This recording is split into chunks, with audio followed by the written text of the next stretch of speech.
Fine. So let me start by showing my gratitude towards all of you for giving me this opportunity to interact, especially to Mr. Sambhaji for starting it all for me to be in contact with you all. Mr. Sangeet Kapoor, with whom I interacted today morning, his employee engagement initiative head. His congenial invitation was very encouraging. Mr. Avdut for organizing the communication and this beautiful flyer. Uh, I thank all of you, welcome all of you for joining in into this special edition. These kind of initiatives are quite wonderful. They give us an opportunity to connect for a good reason. It promotes evolution of our consciousness to make the life better for ourselves, our families, our workplaces, our nation, and whole humanity in a way. The topic confluence of spirituality and life at workplace was suggested by Mr. Sambhaji, which is very apt, very relevant, and quite vast. Because life is much bigger, situations are very dynamic for everybody. Everybody's situation is different. There are so many ways to look at this topic, especially when it is looked from spiritual perspective. And there are so many spiritual paths, so many religious angles. There are so many prerequisites to even start introducing this discussion on or presentation. We all, as a part of this nation, I feel, have seriously missed out on something which is actually required to be an inherent thing within all of us as a genuinely pure common understanding of each other. Somehow or the other, in our nation as India, the principles by which we can have a trustworthy agreement of views is diminishing and getting destroyed. But still, I dare to take up this topic. I hope it becomes interesting to all of you as we go ahead. I hope all of you are with me. Yes. Yeah. So I will start this spirituality. First of all, let me come to this word spirituality. Of course, when we talk about spirituality, especially in India, which is supposed to be the mother of all grace, culture, goodness, and compassionate religion, there appears to be some infections grown in our own understandings about, this word spirituality. These infections may be an after effect of certain merciless rule devoid of divinity in the past history and its so-called advanced education system pushing political agendas. We somehow or the other do not give much importance and priority to spirituality.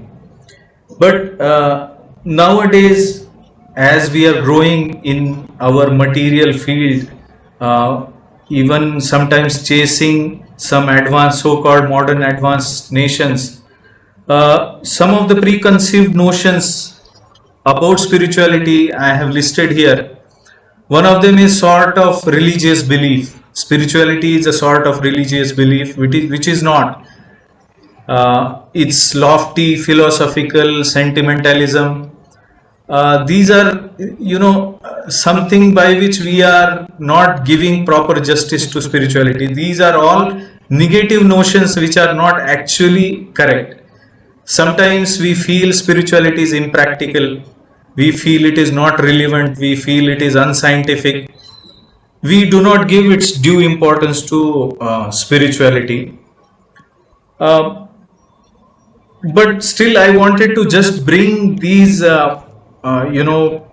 points out so that we keep aside for some time at least all our preconceived notions about spirituality and hear attentively with a broad mind. So therefore, with this introduction of somehow or the other, we have to tell that this is not what I mean, this is not what I mean, this is not what I mean to mean actually what one wants to express. So spirituality really doesn't mean all of this. Spirituality is, on contrary, beyond religious beliefs. It's not lofty, it's not only philosophical, it's not sentimentalism, it's practical, it's relevant, very scientific, and it has to be given due importance. So, in this connection, one story which comes to my mind is of a boatman. There was a very learned person. This person, just a minute. So this person, he was very learned. He went from a small village to a great university in a college, and there he took so many degrees in science, mathematics, physics, maybe chemistry, or and so forth. And he was very proud, and he wanted to go back to his village once. And he was traveling through a boat. There was no other means to go to his village. So, to the boatman, while boasting about his ego, he wanted to express how much learned he is, and therefore he called this boatman. He opened up a discussion and he asked, "Do you know physics?" He said, "No, sir, I don't know anything like physics." He asked whether you know chemistry. He said, "No, sir, I don't know chemistry." So this person, who is so-called learned person, he despised the boatman and said that, you don't know physics, chemistry. You have wasted your life. 20% of your life is already waste. Then he asked whether you know mathematics. He said, "No, sir." So he said, 50% of your life is waste. Suddenly, the boat started shaking heavily because of a storm, and then this boatman asked, "Sir, it appears that there is going to be a big, huge storm. I don't know whether this boat will reach the other end. Do you know how to swim?" So this boatman said, "No, sir, I have never learned swimming." So he said, "Then 100% of your life is wasted." So where do you give importance is very important. When we talk about spirituality, especially, we talk about root of existence, and we go to the cause of all causes.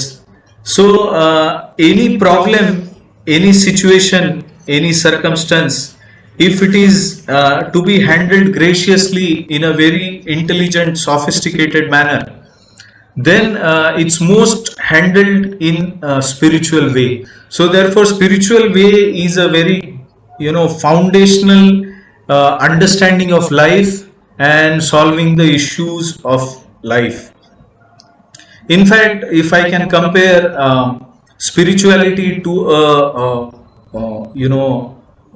seed, and fruits that we see are merely an effect, but the seed is the cause. Similarly, any problem within the complex machine of this universe has to be solved.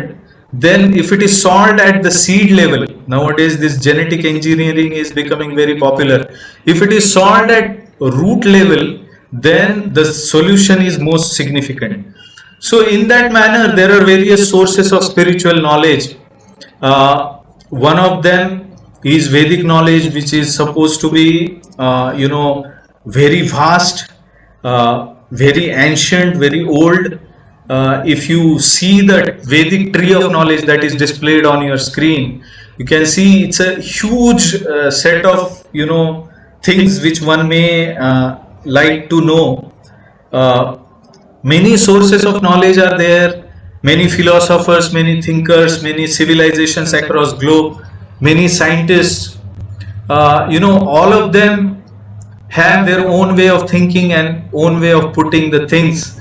But most ancient, being accepted as Vedic civilization, has its own source of knowledge, has its own tree of knowledge as it is displayed here.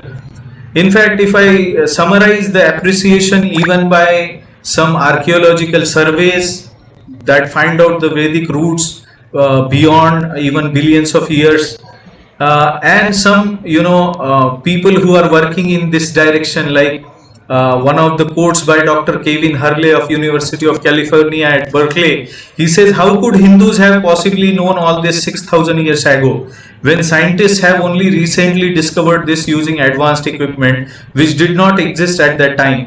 Such concepts were found only recently."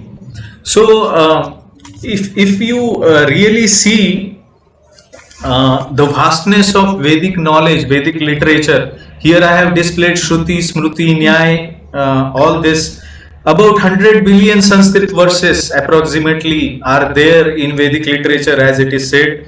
It has four minor divisions, and there are many Upanishads, Samhitas, Brahmanaka, Aranyaka, Upanishads, 18 major Puranas which carry around 4 lakh verses, Ramayana, which believed to be carrying Valmiki Ramayana 24,000 verses.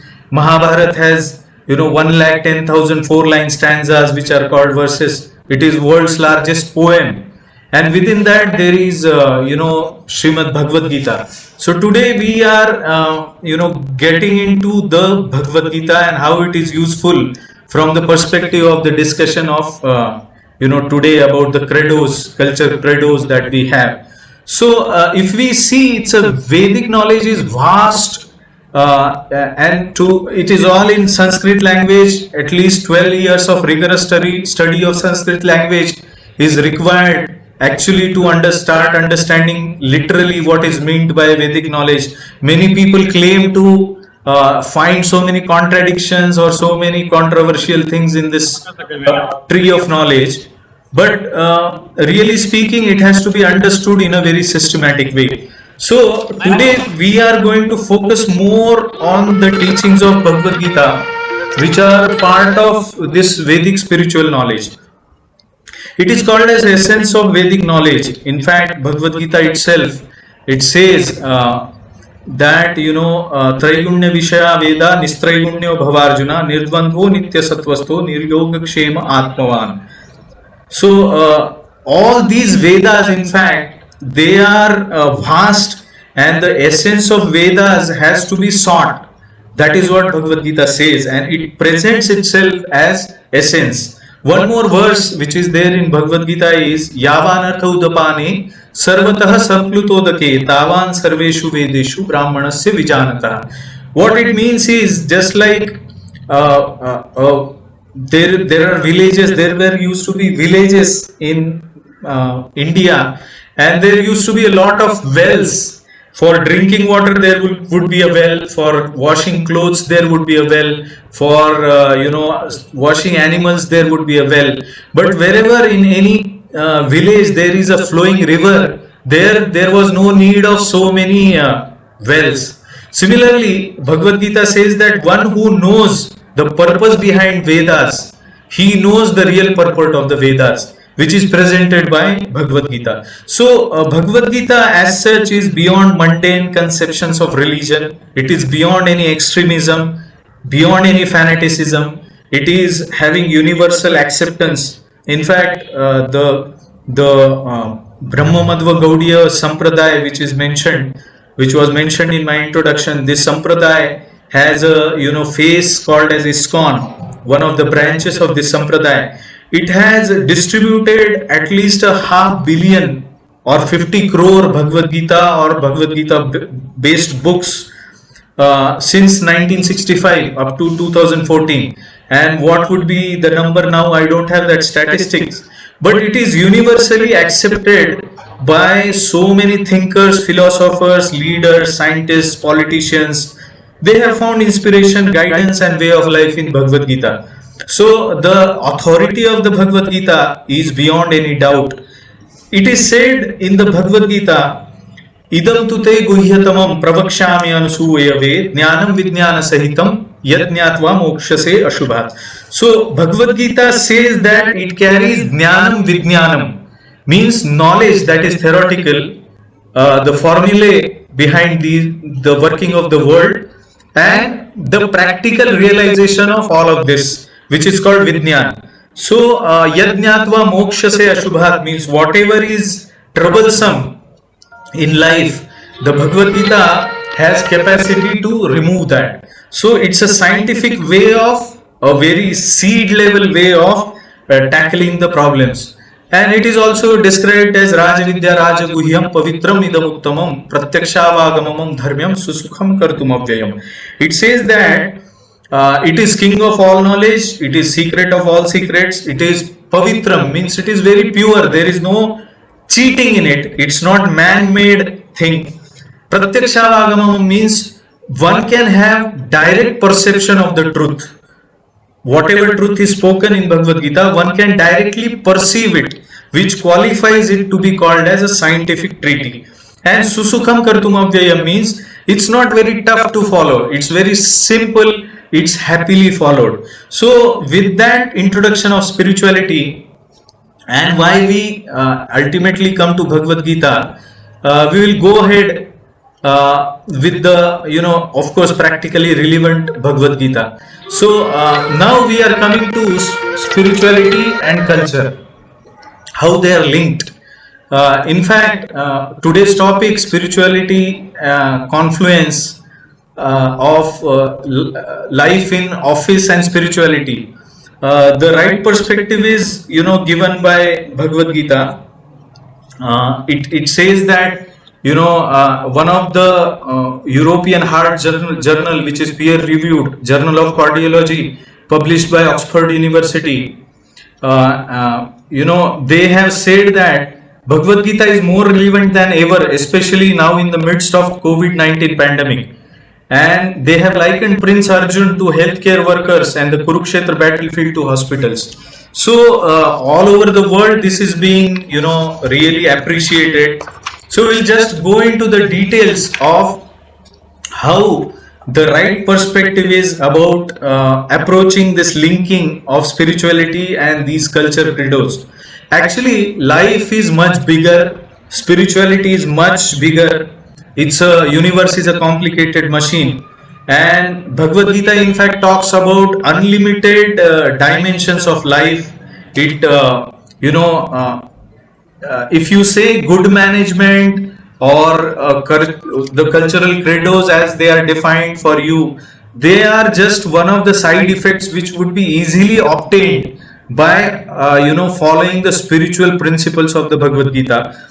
So it's not that Bhagavad Gita is just meant for management. Bhagavad Gita is much bigger, and it has only, we can call whatever we are taking out is a very small insignificant subset of the big Bhagavad Gita. The other thing is, misplacing the principles can be misleading. Sometimes, example I can quote is, what is the use of non-violence in a battlefield? If in a battlefield, a ferocious, ruthless, offensive enemy is attacking you, like I am working for defense, and if we become mild, if we follow non-violence, ahimsa, and we quote Bhagavad Gita for that, then it is misplaced. So therefore, we have to be careful when we quote Bhagavad Gita, and we actually should understand that Bhagavad Gita has to be rightly understood in a very faithful way. So, all of these points we covered. Importance for culture, as it is said, gives a genuine personality evolution to the organization. So, organization, family, society must have culture which is based on, proper understanding, proper rules of the universe.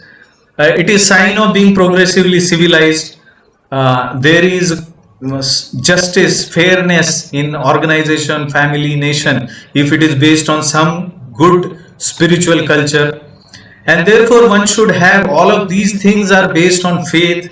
And one who doesn't have faith, Bhagavad Gita says, Adnyascha ashraddhadanascha samshayatma vinashyati nayam lokosti na paro na sukham samshayatmana. Means one who is not faithful, samshaya means doubtful, always doubtful whether the things are correct, whether the things are right, in a very negative way, then he is vinashyati, means he will be nowhere. So therefore any proper system of culture and spirituality has to be linked in a proper way, and it should be followed with faith. Now we will come to our cultural credos. I hope everybody is with me up to now. Is it getting boring, theoretical?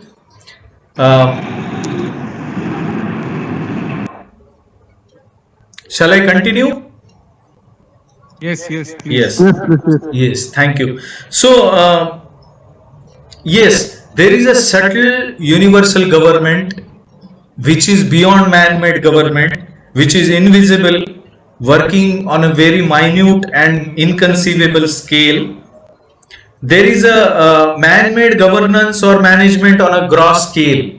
So all these cultural points like be bold, own it, solve together, be empathetic, all these principles, although we see on a gross scale, gross का मतलब होता है स्थूल स्तर पे, स्थूल ऊपर ऊपर से, उसका एक सूक्ष्म अंग भी होता है. सूक्ष्म अंग होता है means subtle scale. Like all of you are from technical background. If you have a technical product, you know the technical product on its face would look something like a car, Tata's car, but the technology with which it is built, the philosophy, engineering with which it is designed, the inner design of that particular system is subtle, वो सूक्ष्म होता है.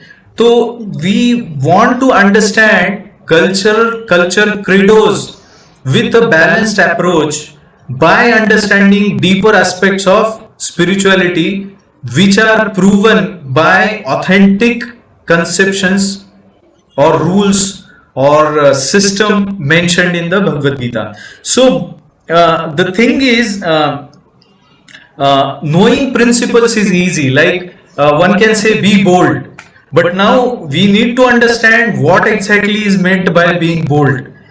Can you become a thief and say be bold?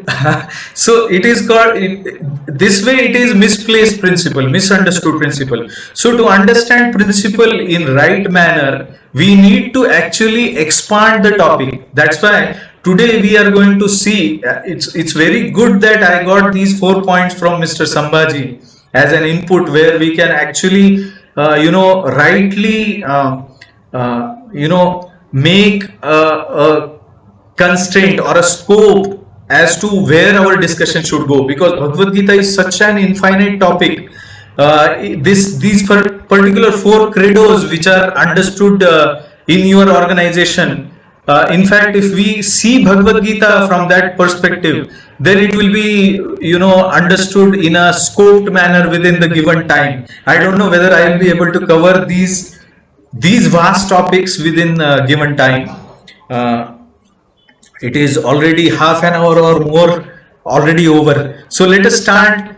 Be bold is the first point, where our understanding about be bold can be, how can we be courageous?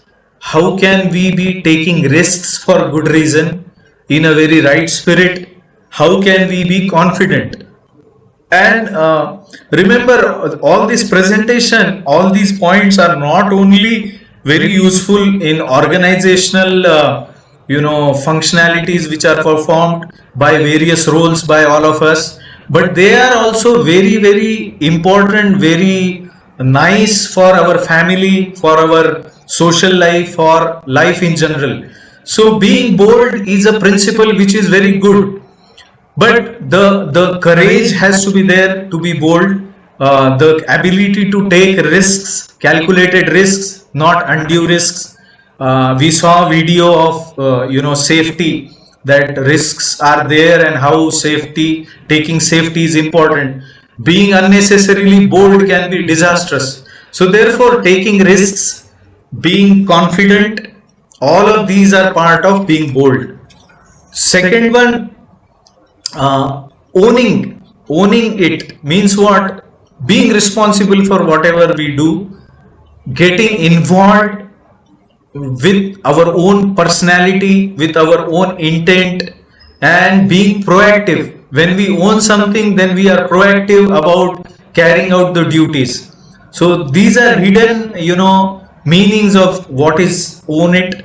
Third one is solve together, means the importance of relationships are given here, importance of unity amongst all of us is given here, importance of multiplying the strengths, coming together and utilizing the strengths in right direction is given. It is hidden there. Then emotions, in being empathetic, emotions of people in the organizations, inclusiveness of all people irrespective of what is their background, what is their skill set, what is their pros, cons, positives, negatives, being inclusive about people and caring for them. I hope this much is sufficient for today's discussion. Although all of these points can be further expanded.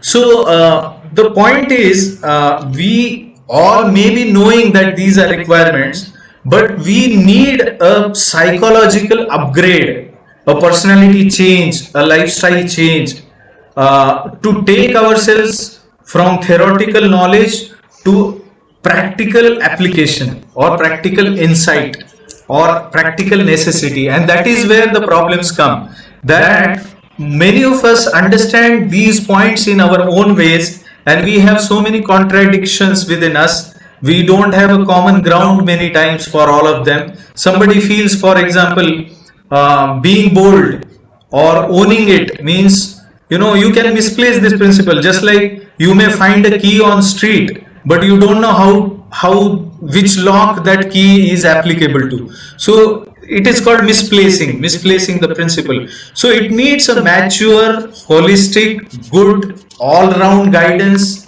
which is meant for betterment of all of us, to go through these principles in a very profound way, to experience them, to realize their importance, to practically apply them in our life. And we have to see the cause and effect relationship also. So what all these credos are there, they are actually effects. They are not, they may be seen as cause of good management, good governance, good output by the team. That may be the effect of these, but below these credos there are subtle causes, and below those causes also there are further spiritual subtle causes. So there is a Marathi मध्ये म्हणतात कळतं पण वळत नाही. So many times we see that in such organized talks we feel inspired for following these principles, but then suddenly we don't see that practically it is happening. So let us go into this very practically. Be bold. So what takes us within as a seed to be really bold? Number one point which I could find out, of course, many dimensions can be there in this. Many people who are expert in Bhagavad Gita can give many directions in which be bold can be connected with the Bhagavad Gita principles. But this is what I thought are very important from my experience, of course, in technical fields, in management field, and in spiritual direction. Being bold means one has to be detached from results. Can you understand the connection? Detachment from results. If one is only focusing on final result and he is attached to the success of that result, then he may be distracted, and his distraction actually can play a havoc. For example, if I am giving an exam and I am always planning about what success I want from that exam, and I am actually all the times meditating on what would I do if I become successful. There is a story of a person who actually wanted to earn a lot of money, and then he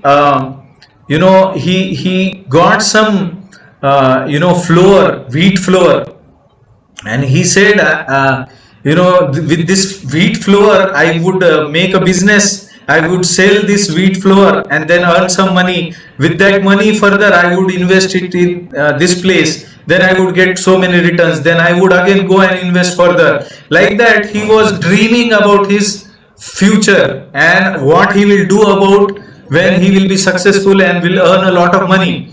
So then, thinking like this, in fact, he kicked that flour in the daydream state, and that flour was dropped onto the wheat flour was dropped onto the ground, and it mixed with the mud, and it was of no use. So such daydreaming can lead to failure, because a lot of time is wasted. We get distracted from focused action. And in fact, Bhagavad Gita second chapter, points out to this distraction. It says, I'm trying to give you the pointer of where exactly this detachment is there, or focused action is there. There are many verses in Bhagavad Gita, out of which one which is very important and comes to my mind is Vyavasayatmika buddhir ekeha kurunandana बहुशाखा ह्यनंताश्च बुद्धयोर अव्यवसायिना. This verse actually was, if you see the history, this was one of the great motivations for establishing a big, huge movement like ISKCON by His Divine Grace Srila Prabhupada. He took inspiration that one should not get distracted from a focused action. Vyavasayatmika buddhir ekeha kurunandana means buddhi ek, means focused attention. One who is very practical actually can be focused on what action he has to take, and especially he will not lose time thinking within his mind always about the results. So results actually sometimes are not obtained so easily and not seen at the initial stages, but the detachment from the results makes one balanced. He will not be distracted by failure. He will not be under a tremendous pressure of results. In fact, obtaining good marks in SSC or HSC or whatever great exams, competitive exams, puts the students in such a tremendous pressure that they get distracted from focused action and they overburden themselves and they bog down and they fail. So detachment from results is taught by Bhagavad Gita, and it says tasmad asakta satatam karyam karma samachara asakto hyacharan karma param apnoti purushah. All the times one should act without attachment to the fruits of the results. Karmanyevadhikaraste ma phaleshu kadachana. This is most probably famous verse, that one should be attached to his own work and he should not think about the result. So that makes one bold. One can be bold enough when he is detached from the results. Then the second point is about confidence by practical realization. One cannot be unnecessarily bold without having any practical skill set, without having any practical understanding of the topic, without practice of the knowledge that he is undergoing, without purpose, one cannot be confident. So if you are finding you are not being bold, then problems could be in one of those principles which we have listed here. Confidence will only come for becoming bold if we are practically realized in our topic. Yes, somebody has any question? So if there is no question, we will go into the practice part of it.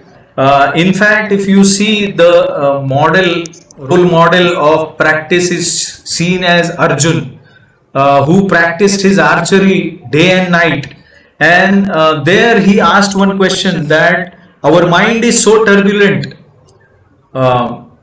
that one cannot stay focused, and mind plays such a havoc that it distracts. It has so many mind has so many distractions that one cannot remain focused on his own practical practice.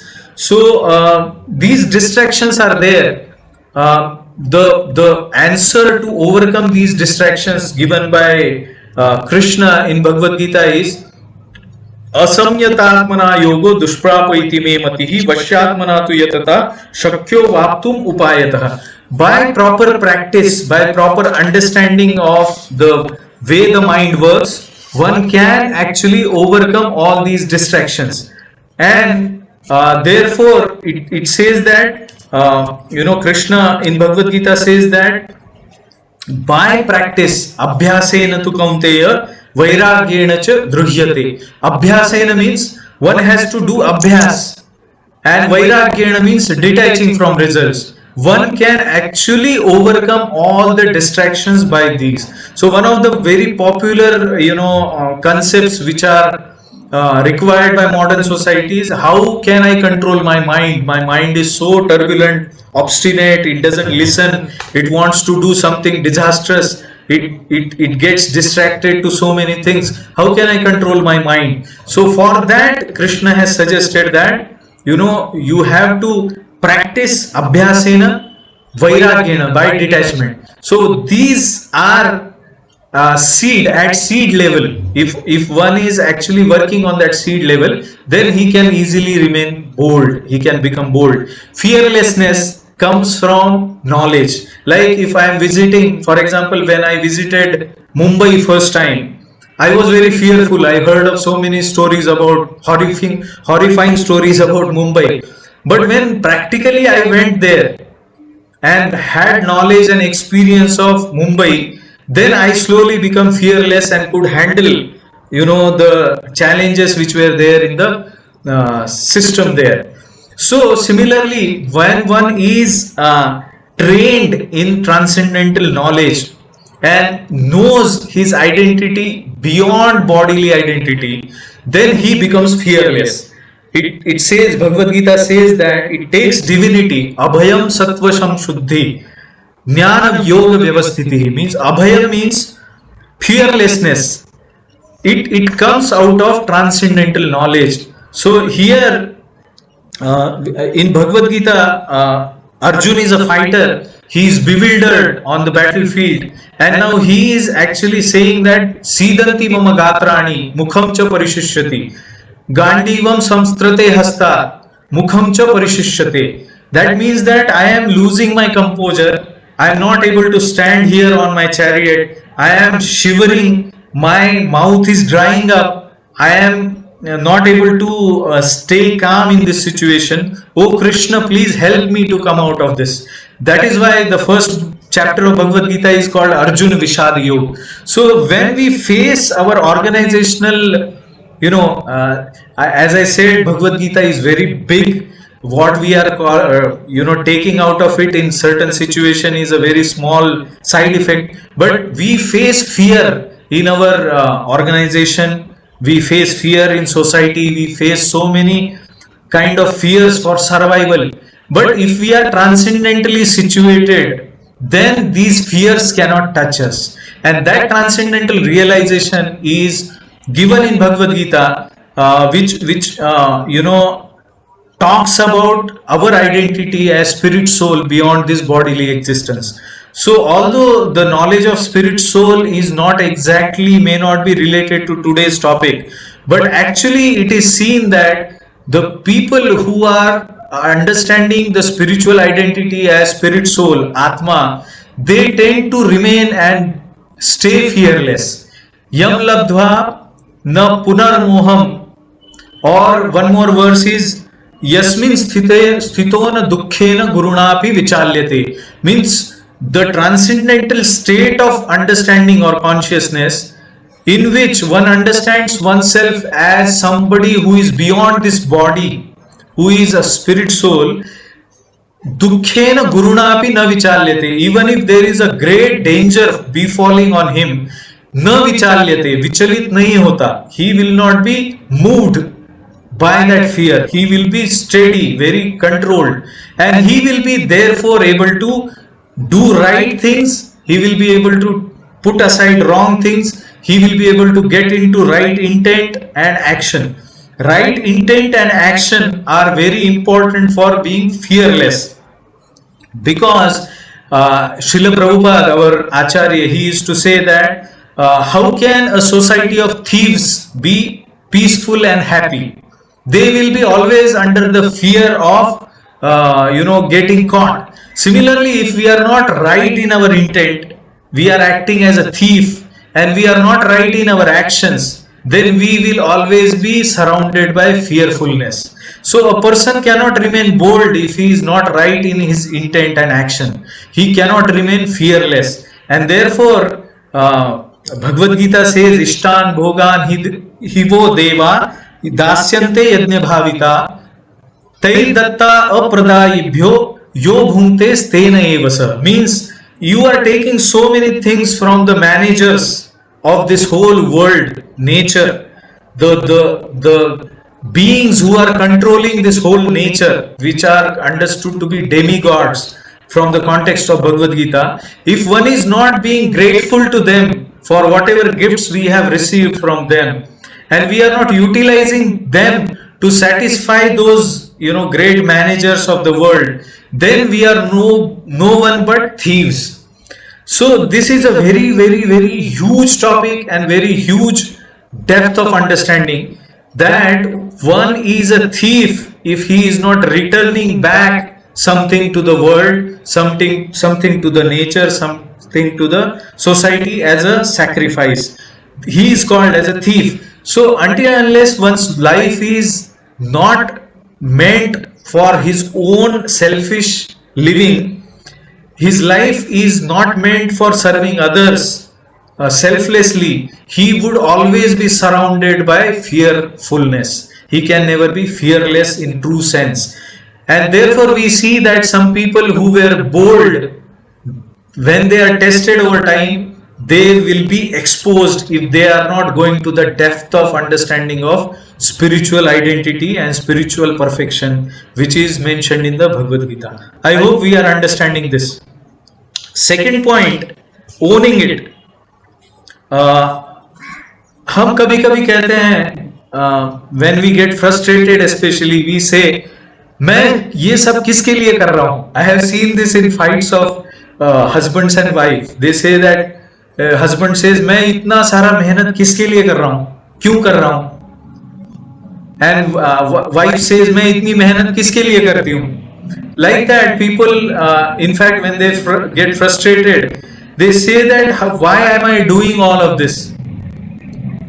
So when one wants to own something, it is said owning the responsibility of anything, owning the responsibility of family, owning the responsibility of the role that you have been given in your office, in your society, in your relationships, in whatever capacity, as a person of, as a civilized citizen of a nation, we have to own our own responsibilities.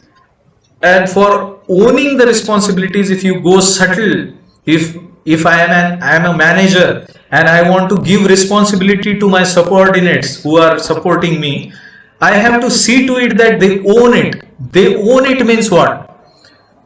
They will own it, we will own it when we have assurance of ultimate good being present in that ownership. I hope you are getting this point. I will own something if I see that my ultimate good is there in that ownership. If I have been given a very difficult task and I don't see that any future is there, even if I solve that task there is no future, then I will not own it. Why should I own it? So there has to be assurance of ultimate good. In fact, going beyond Bhagavad Gita, I would quote from Chanakya. He says that yo dhruvani parityajya adhruvam parishevate tasya dhruvani nashyanti adhruvam nashtamevacha. Means one who gives away long-term benefit and embraces short-term benefits at the cost of long-term benefit, he will in the course of time lose both short-term benefits and long-term benefits. I hope you are getting my point. Like a person who is studying for exam, if he feels that he feels bored up to study, and for his enjoyment, for playing on ground with friends or watching television or spending time playing games on mobile, he will feel good in short term, he will feel happy. In fact, the students, the friends who are studying in his school, if they are studying hard, they will feel that यार ये तो मजे कर रहा है, खेल रहा है, ये इतना enjoyment में है, and I am studying, my life is so boring. But then if he is committed to long term benefit, even if he loses in short term, he will gain in long term. So the assurance of ultimate good, the word ultimate is more important. Ultimately, whether you are owning whether you are finding any good, that assurance is given in, you know, given in the system, then he will own it. So therefore that assurance is asked by Arjun in the Bhagavad Gita. Yashreyasya nishchitam bruhitan me shishyasteham shadhimam tvam prapannam. Arjun asked Krishna that I am confused in my duty, I don't know what is ultimate good for me. uh, you know, the word, Sanskrit word which is used for ultimate good is yat shreya. Shreya means what is ultimate good. Preya means what is short term good.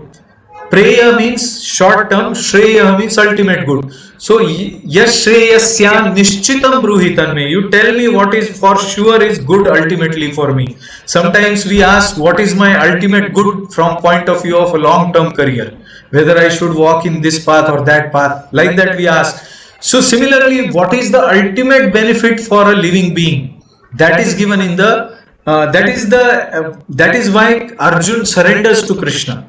He says, Shishyasteham shadhimam tvam prapannam. I have surrendered to you as a shishya, as a disciple, and you tell me what is ultimate good for me. So like that, when owning anything is concerned, the Arjun owned the battlefield. He gave his 100% because he had assurance of ultimate good. For whom we are doing, as I exemplified about family, मैं किसके लिए कर रहा हूँ. There is a very nice story in Ramayana.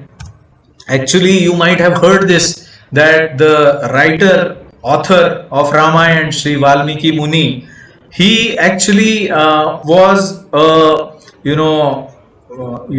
was a hunter called Ratnakar, and he used to kill people, and he used to take joy in killing people and looting them. Once he met Narad Muni, and there Narad Muni's influence, the saintly, जिसको हम प्रभाव, आध्यात्मिक प्रभाव बोलते हैं, उसके ऊपर आया. And then Narad Muni asked him, why are you killing people? Why are you doing violence? He said, I am doing all of this because I want to fill the stomachs and bellies of my family. I am working for my family. Like that, he justified his wrong deeds. Then Narad Muni said, do you think that killing people will not do any harm to you? There will be sinful reactions of your killing, and you will be punished by laws of nature, by laws of God for your heinous act. So this Ratnakar, he said that I am working for my family, and therefore whatever reactions will come, they will come on my family. Narad Muni asked, you go to your family members and ask whether they are ready to take up your sinful reactions. And in fact, Ratnakar went back, and he was shocked to know that his family denied to take all his sinful reactions, load of his sinful reactions. Therefore, to own it, actually one has to see for whom he is working, and working for the Supreme is a recognized spiritual root level solution. One has to decide why he is working. If he is working for some short term goal, for some temporary benefit in, say, even in office, he will not be able to own the thing. He will be able to own it as long as his own agenda is satisfied for whomever he is working. The example is, many times the divorce plays a havoc in family, and then a family person sometimes does suicide. But at the time of interview in a office, he might have said that I am working for you day and night. So if he was working for his family day and night, or he was working as assured in an interview to the person of office that I am working selflessly in this office. But when it comes to his family, he was working for his family. When there was a problem in his family, he forgot that he was working for his office benefit also. But when one works for Supreme, which is eternal, who is eternal, then whatever may happen in the surrounding, he will always be stable and will be able to own the thing, own it, because he is working for the Supreme. Like a bank manager is actually not direct beneficiary of all the money that comes into the account of a bank. He is only a trustee or kind of observer or kind of manager, administrator of the account. For example, my salary comes from my director's account. A director's account is filled with full salary at the start, at the end of the month by government. So that doesn't mean that director is owning all of that property. It is on behalf of government for all employees. He is taking care of all the amount. Similarly, supreme personality of God, he is the owner, proprietor of everything, and we are just managers. So if there is a loss in bank, there is less money in bank account of the bank, then it will not be a problem for the bank manager, because he is not misidentifying himself with the account and he is not misidentifying with the fruits of his results. Therefore, he is doing it for supreme, and that way he can, at the same time owning it, he can keep a balance. That is what is the next point, between being detached and owning. Just like a bank manager is in a balanced state, he will not lose his whole life if there is a loss for the bank. Similarly, whatever positive or negative comes, yoga karmasu kaushalam, it is said in Bhagavad Gita that one can learn the balancing act by acting on the platform of yoga or acting for the sake of supreme. So here we have finished the second part, second credo. I hope we are together. I think I may have 10-15 minutes more. Yes, sir. You have 15 minutes more. Okay. Then we can have a question and answer. Yes. So we'll try to finish it up, wrap it up within 15 minutes. 2 credos we have finished. The third one is solving together. And solving together means it is rooted in cooperative spirit. There is a competitive spirit in today's society, maybe because of the way our academic system works, the way competitive exams are arranged for getting into a job. We become very competitive. We do not become cooperative, and therefore that competitive spirit can no longer work if it is not put in right perspective in organization, family, nation, or wherever, in whichever field we are talking about.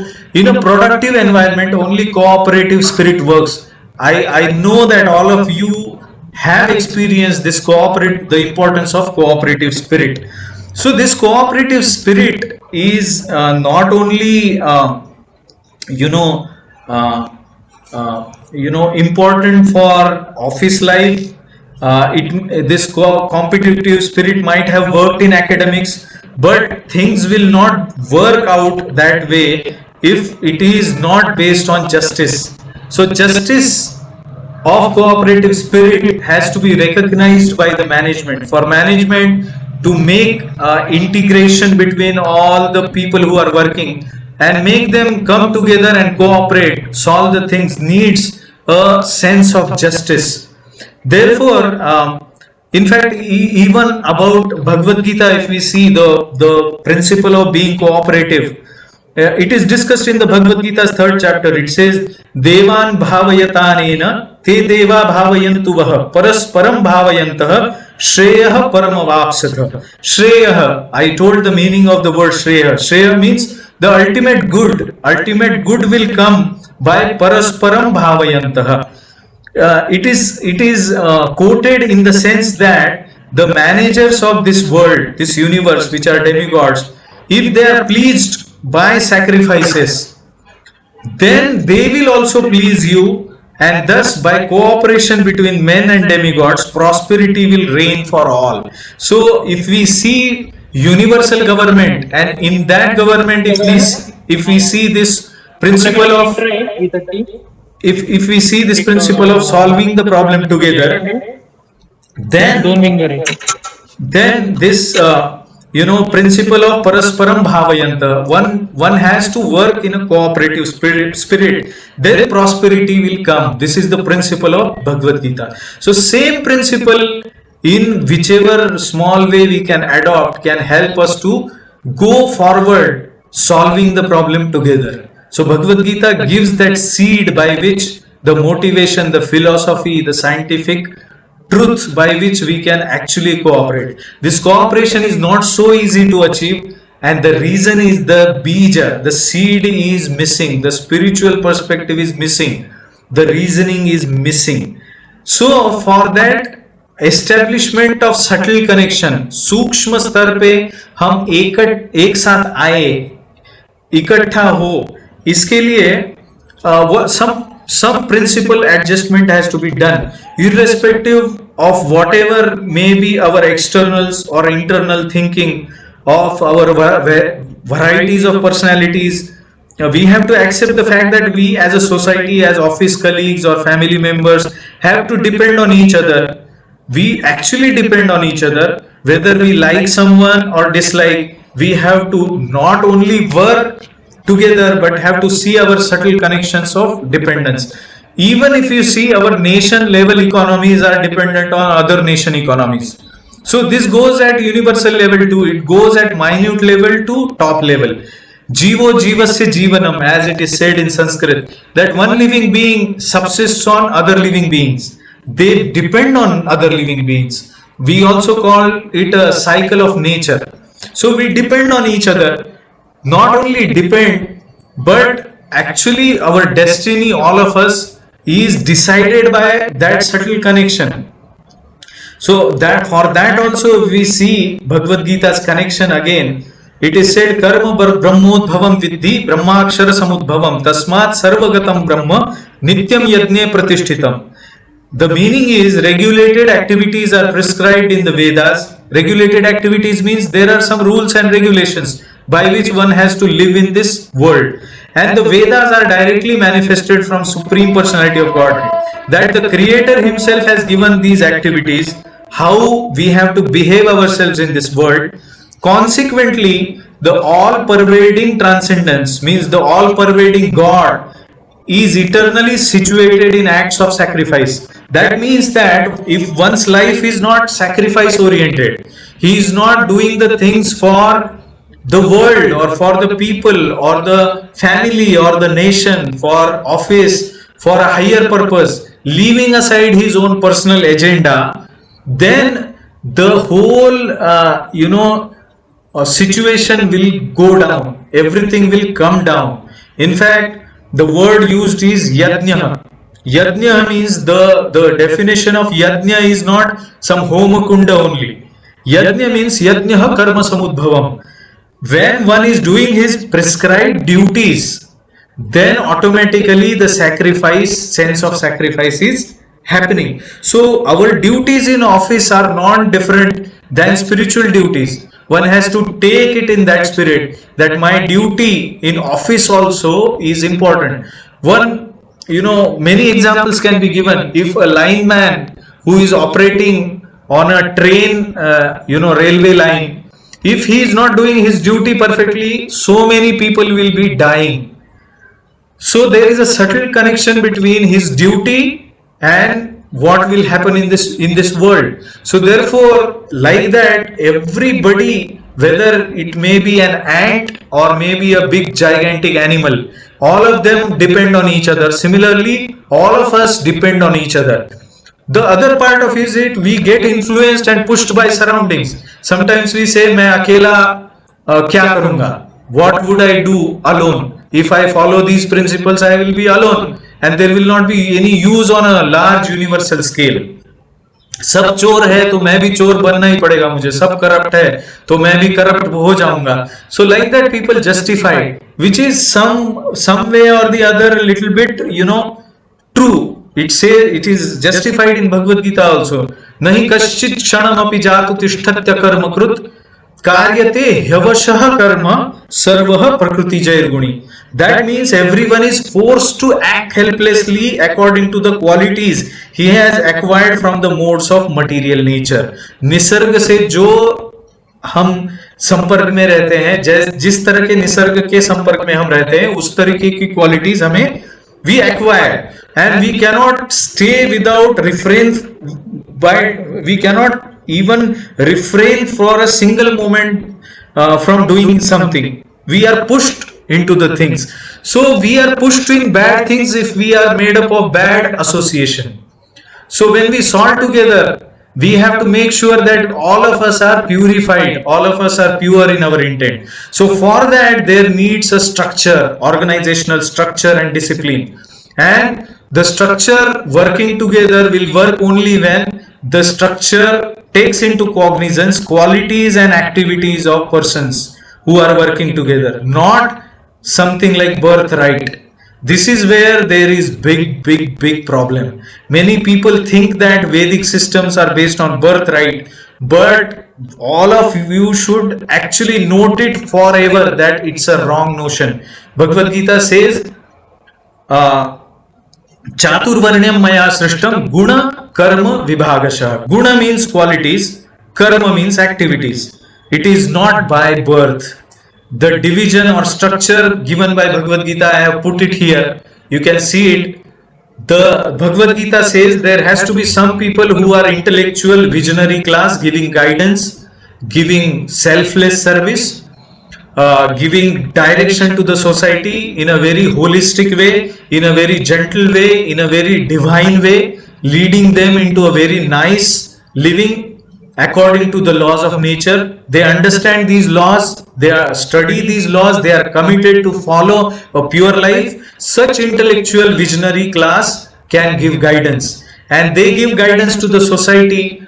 Primarily there will be administrative, managerial, protective class, giving proper rule and justice. There will be business class creating and managing wealth. There will be worker class who will be giving service to all of them, and all of them are treated equally. That is what is the next point, being empathetic. Emotional quotient is important consideration for this. Emotional quotient has to be properly situated. Like we say IQ, there is EQ. Everybody has to come to a emotional balance. Everybody has to come to a level of subtle understanding of personality from spiritual perspective. Seeking goodness, promoting compassion, promoting a higher dimension will arouse the compassion. So it is said how this can be achieved by seeking goodness. If one is always finding faults with others, it is not empathetic. If somebody is seeking goodness and promoting goodness, glorifying goodness, it is called empathetic. It is called recognition of one's goodness will promote him for doing better. So this emotional quotient should be there, emotional understanding, emotional requirements to be understood. What is the level of higher dimension? What is the higher dimension given by Bhagavad Gita in this perspective is Janma Mrityu Jara Dukkhahi, Janma Mrityu Jara Vyadhi Dukkha Doshanu Darshanam. One has to understand that how one can arouse compassion. One has to see that everybody is suffering in this world. And this is knowledge according to Bhagavad Gita, that birth, old age, disease and death and all kinds of miseries that come like COVID-19 pandemic or some earthquakes or some heavy rainfall which will play havoc in lives of many people, or some earthquakes or some terrorism kind of thing. All of these are constantly tormenting people. Whether this person is a very highly situated boss, earning a lot of money, or he is very good looking, or whatever may be the case, all of us are actually in problem. This higher dimension is called as Bhagavad Gita's dimension of knowledge, and when one is in this dimension, one will be compassionate towards all, and then equality and respect. The person who is in transcendental vision actually automatically becomes compassionate. That is also given in the Bhagavad Gita. Vidya Vinaya Sampanne Brahmane Gavi Hastini Shuni Chaiva Shvapakecha Panditaha Samadarshinaha. Means one who is really learned, he sees everybody with equal vision and he respects everybody. Of course, that doesn't mean that you have same salary for Jhaduwala also, or for your manager also and your worker also. That is not right understanding of equality. Right understanding of equality is being situated on a very high platform where one can be compassionate in right sense. So therefore being empathetic is a very important principle by which everything can stand, and the change which is required, the personality upliftment which is required, irrespective of the backgrounds of all of us, there has to be a following of these principles practically in the life. For example, in this structure that is given, there are rules by which these intellectual visionaries must live. There are rules by which administrative class must live. There are rules by which business class must live, and worker class, there are rules by which it must live. So these rules are given as seed of evolution for personalities to evolve into best person who is serving the organization, who is serving family, who is serving nation, who is serving whole humanity. That kind of principles are there in our spirituality, the basis of which is found by great literatures like the Bhagavad Gita. So let us stop here. I hope you were with me for the talk and it made some sense and it was interesting. If we have any questions now, we can take up. Yes, thank you, sir. I request participants to the session, if you have any question, raise your hand so that I can take one by one.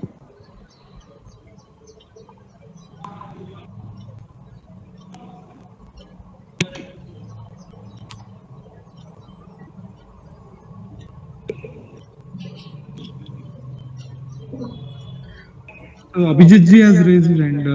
Mr. Kopiti, I think. Okay. Abhijit ji, go ahead.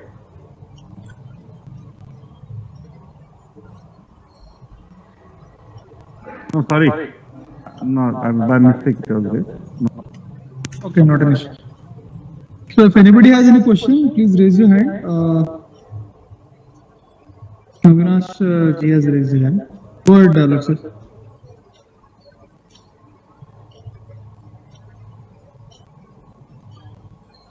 Alok sir, you are muted. You can go ahead.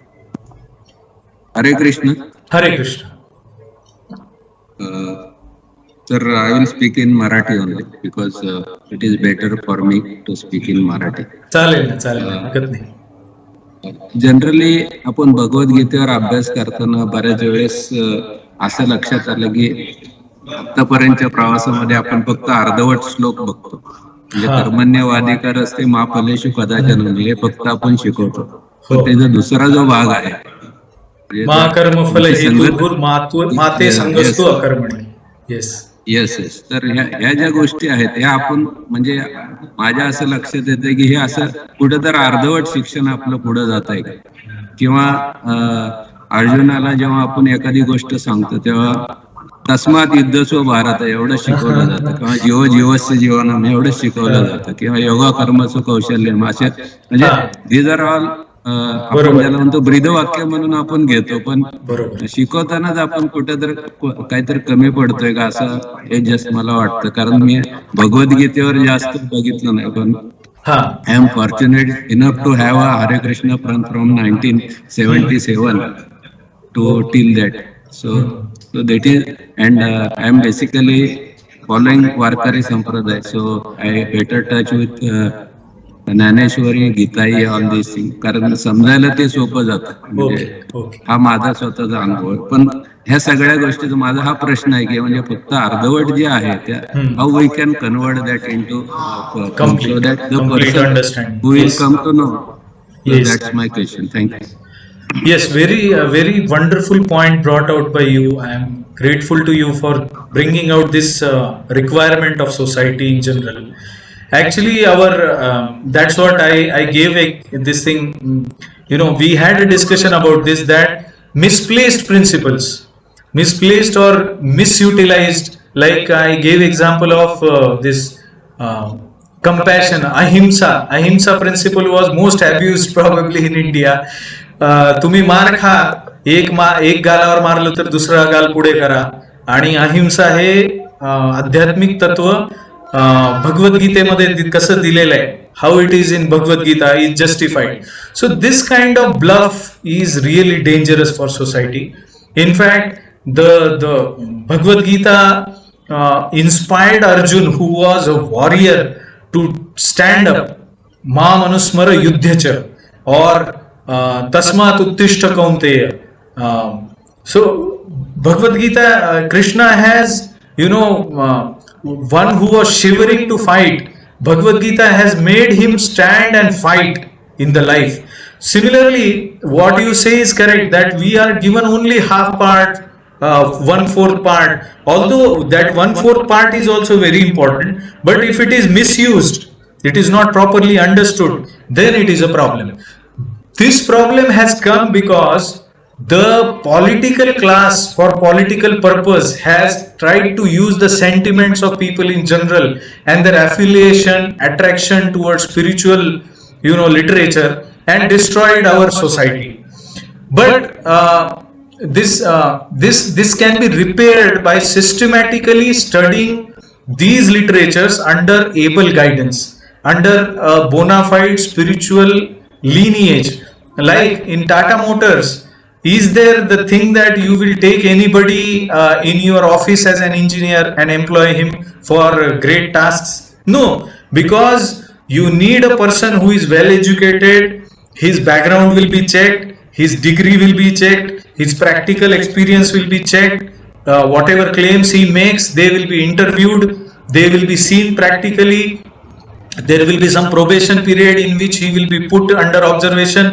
When he performs, when he delivers practically, then only he will be eligible to be part of Tata Motors. Similarly, the spiritual knowledge has its own way of, or a kind of university education. It has its own Guru Shishya Parampara. It has its own way of checking whether one is bona fide Guru or not, whether one is bona fide disciple or not. There is a check and balance system between Guru, Sadhu and Shastra. That is Guru, on one part of that triangle is Guru, the other end is, other part is saintly people all over the world from various bona fide sampradayas, and the scriptures, Vedic scriptures. All of these three should be check and balance. If Guru goes haywire, he is not properly situated. There are so many self-proclaimed gurus who say that I am great Guru, and people blindly follow him because he produces some vibhuti, or he gives some material blessings, he gives some mantra, and he cheats many times. There are so many fake gurus. But Guru, Sadhu, Shastra system will have a check and balance over whether the system is correct. So that kind of thing is completely missing. That was there in Gurukul systems of ancient Vedic civilization, but that is destroyed by political rulers over time. But now, although it is kind of destroyed, still Bhagavad Gita is there, which is essence of all Vedic knowledge. Any man, any person can read Bhagavad Gita and he can get awareness about what is right and wrong.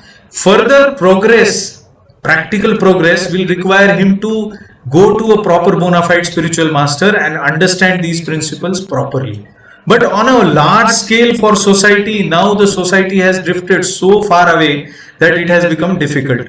But some attempts like what this attempt is doing, this particular discussion, this particular, Tata Motors initiative, these kinds of initiatives are very, very important, very profound, very bold actually. In fact, many people feel that we are secular, why Bhagavad Gita only, why not Bible, why not this and that. But actually these things are required because it is our own culture, it is our own whole world. I said 50 crore Bhagavad Gitas are distributed all over the world in more than 70 languages. It is translated. Einstein and great philosophers, great freedom fighters, great politicians like Nelson Mandela, all of these people have taken great inspiration from this book, and we are not giving much importance to it. So giving importance is important. If we have not got that knowledge in our education system, we have to make arrangements to learn it in our family, in our office, in our circles, in our society, and respect proper knowledgeable people and get knowledge from them. I hope I answered this question. Yes, thank you. Welcome. Ross, you can go ahead. Hello, Hello. am I audible? Yes. Hare Krishna, sir. Hare Krishna. First of all, I am very overwhelmed with this great session, and thank you so much for my team and sir. My question is in continuation with Alat sir's question. So, in the ancient time, we had Gurukul this thing. System. So, the child used to go to the guru, and after getting trained, then he used to be in the society and he used to play his role. So my question is, looking at today's schools and today's education, this thing. So Bhagavad Gita is, you rightly said, is a very big and it's very deep to understand. My question is towards the children. How we can is looking at the education society, what we are going under, or the schools we are sending our children. So how it can be connected, or how Bhagavad Gita can be connected to the students or our children, where they can get the message of the principles what has been taught by Shri Krishna to Arjuna. So this is one question. And second question is, whatever we learned in this good session, great session, so is fantastic. But my question is how to stick to, how we can be consistent with these principles, because when there are some up downs in our life, if you are having some physical illness, or we are having some mental illness, so we are not able to be stick consistently with the principles of Bhagavad Gita. So, Right. do you have any simple Bhagavad Gita or some where we can keep this principle, or there is very shortly said, or this Sanskrit is converted into the simple language, and where we can recollect those principles whenever we feel very low in our life. Thank you, sir. Okay. These are my two questions. Right, right. So, regarding your first question about civilization getting built by proper practice of spiritual principles getting inculcated into the children, it's a very difficult task today, because, as I said, we have drifted so far away from this understanding, and especially with so many distractions at our disposal, like mobile phones and so many television serials and entertainment, and so many Yes, sir. ways of enjoyment are available for today's children. It has become really difficult to get this dose of Bhagavad Gita across, the children. But what I see is children learn the most of the things, especially culture. Children learn from their parents. So if the parents are properly discussing with them, maybe something like every day we read a page of Bhagavad Gita together in a family and try to understand it, or get the books which are explaining some principles of Bhagavad Gita in a very bona fide, very systematic way, books in which there are stories which will attract the children, and practical following by the parents. So our homes are yet not restricted by some political agenda.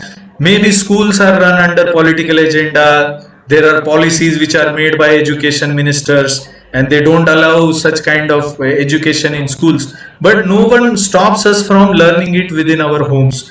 I have seen that most of the great personalities who have contributed to the society in a significant way and have been exemplary in their spiritual lives, their father mother have inculcated that culture in them. That culture they have not learned from any gurukul, but their own homes have been the place of that cultural education. So that is one thing that I can say. Instead of watching some family television serials, instead of watching a movie every day while eating, we can always spend some time together reading the Bhagavad Gita. In fact, in Infosys, I have seen there are people who come together in office while lunch break and they read the Bhagavad Gita together. So that can be followed anywhere like that consensually. Means Yes, we sir. agree together to accept the principles of Bhagavad Gita and learn them. The second question is about a simple set of principles of Bhagavad Gita which could be followed in practice even during testing times, difficult times, times where one is ill physically, times where he has a lot of load of official or family duties, times where there is reversal in his life, there is a difficult situation in life, then what to do. So for that, Bhagavad Gita principles are summarized even by the saintly people, the Guru Shishya Paramparas. In fact, you said that Varkari Sampradaya. That Sampradaya is not different than Brahma Madhva Gaudiya Sampradaya as such, because the spiritual master Santa Tukaram from this Sampradaya had taken initiation from Sri Chaitanya Mahaprabhu, who came 500 years back. He referred to him as Chaitanya Babaji. So what happens is to teach these principles according to time, place, circumstance, and to make it easy for people in general, various incarnations of God or saintly people come on this earth and they teach us how to actually make it simple, how to follow it. So same question is discussed between Brahmaji and Narad Muni in Upanishads. In Kalisantran Upanishad also this is coming.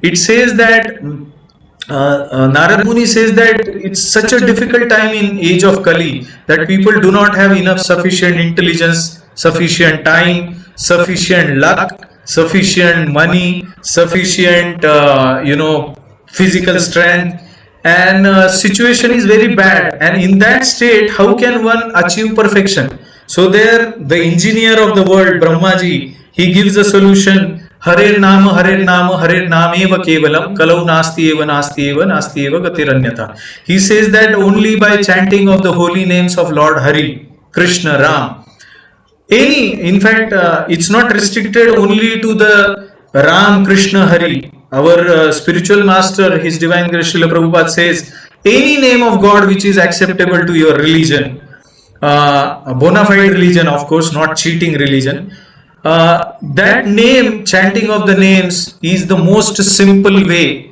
and only way to achieve the perfection. It's called as essence of all Vedic following, or essence of all goodness. So the chanting of the holy names is compared to associating directly or calling directly the Supreme God, and then telling him, "O Supreme God, please engage me in your service and make me pure." So ultimately Bhagavad Gita also says that Bahunam Janmanam Ante Jnanavan Mam Prapadyate, means after many births of knowledge. Bhagavad Gita is knowledge, transcendental knowledge. So many such births of knowledgeable position. Bahunam Janmanam Ante Jnanavan, one who has achieved real knowledge, Mam Prapadyate, he surrenders to me. He surrenders to God, Vasudeva Sarvamiti. So Mahatma Sudurlabha, such a person is very rare. So the essence of Bhagavad Gita is given in Bhagavad Gita itself. The simplest method is given in Bhagavad Gita itself. So it says that this is the simple method. By simply Mam Anusmara Yuddhacha. You do whatever you are doing in your Yuddha, means fighting with your life, fighting in office for your day-to-day responsibilities, family responsibilities, the challenges that you face in life. They are like Yuddha. Who can be in more difficult situation than a person who is fighting war on battlefield? But Bhagavad Gita is spoken for such a person. It is so practical. And what is its message? It is simple. Mam Anusmara Yuddha. You think of God in a positive spirit and Yuddha, follow your duty of fighting. So the simplest thing that one can do by which he is automatically uplifted to the knowledge of spirituality is by remembering God by chanting his holy names. I hope it is answering the second question also. Yes, sir. Thank you so much. Thank you so much, sir. Yes, so I think we are running out of time. This was the last question, I would say, Mr. Kokil, and thank you all the participants. With this, I would just like to say a few words. Thanks a lot, sir, for a wonderful session on this connection of the principles of Bhagavad Gita with our cultural credos and the way we work in our day-to-day life. It was a completely and unique experience for all of us, for sure. Connecting the roots mentioned in the Bhagavad Gita with the present work culture, which gives an immense connection between spirituality and the work what we do in a day-to-day life. Thank you once again for this spiritual experience.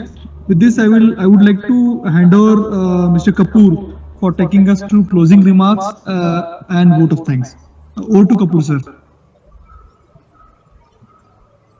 Yeah, good evening, Krishnapad Das ji, Prabhu ji, and my dear friends from VATS, including some of our senior colleagues who have joined. It has been a very fascinating session, the last 1.5 hours, for many reasons. What came to my mind is, at the start you spoke about, India being the mother of spirituality, and how in spite of, spiritual knowledge taking birth and shape in our country, we have drifted away from it. But today's session, I am sure, has reinforced in all of us who attended that we need to center ourselves and come back and get connected with these truths which have come from our heritage. The story of the boatman was very good, and what I took away is that having ahankar or having too much pride in yourself can be short-lived in no time.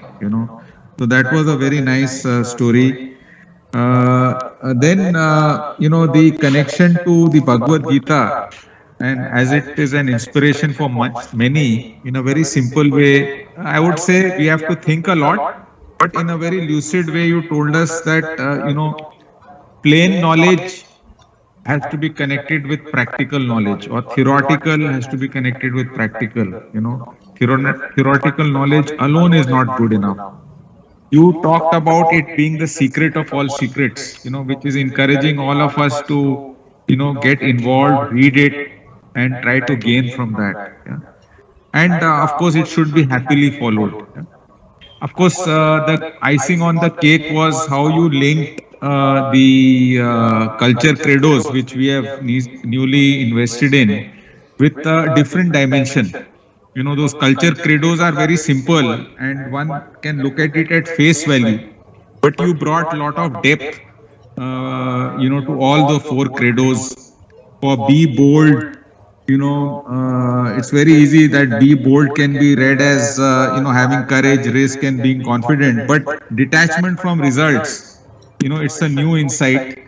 Then owning it, very simply, we feel that, you should be responsible, you should be, involved, and you should be proactive. But be owning it for the ultimate good, not short term or long term, but ultimate good for future generations. That brought a new insight.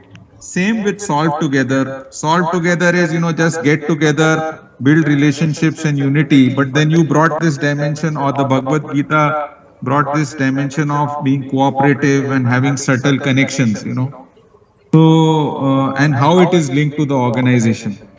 And last but not the least, being empathetic is very important, because in today's world, we have a lot of hot-blooded youth, youngsters, who go for results and forget about the empathy part. But putting yourself in other person's shoes and, having an emotional quotient, how he is feeling about what I did, having compassion for the lesser privilege, and showing equality and respect in all our actions also brought a totally new dimension to being empathetic. So thank you, sir, for enlightening us with all these nice thoughts. And I am sure that many people, including those who ask questions, have learnt a lot. With folded hands, I say thank you very much. And I also, would like to compliment Sambhaji and Avdut. Sambhaji and Avdut, who brought together this, connected with you and made this event happen. And also all the people in the audience who, listened patiently. I am sure that each person is taking away something from what we learned today, and we will put it into our action and look at things very differently from tomorrow when we enter the office. So thank you very much, sir. Thank you, Avdut and Sambhaji, for putting it together. Thank you, colleagues, for attending this wonderful session. And as a token of appreciation from our team, we would like to present this small model of one of our flagship vehicles, the Tata Altroz. It's one of our latest vehicles, and we would like to thank you and hope that you graciously accept this on behalf of our team. We will ensure that it is delivered to your residence. So I'm thank you, grateful sir. to you, sir. And Thank you. Thank you thank very you much. very much for this session. We will stay connected, and we will continue our conversations on this wonderful topic. Yes, yes, of course. Thank you very much for patient listening and being here and appreciating it. When we appreciate the Bhagavad Gita and its teaching, actually we appreciate all of us and the divinity within all of us. Thank you very much. Thank you, sir, and thank you, Thank you, sir. friends. Thank you, Avdut. Yeah, it was an Thank you all. excellent Thank you. session. Thank you very much. Thank you. Thank you, sir. Thank you all. Bye bye. Bye. Bye. Thank you. Thank you. Thank you, everybody. Thank you, Prabhuji. Bye. Thank you. Bye.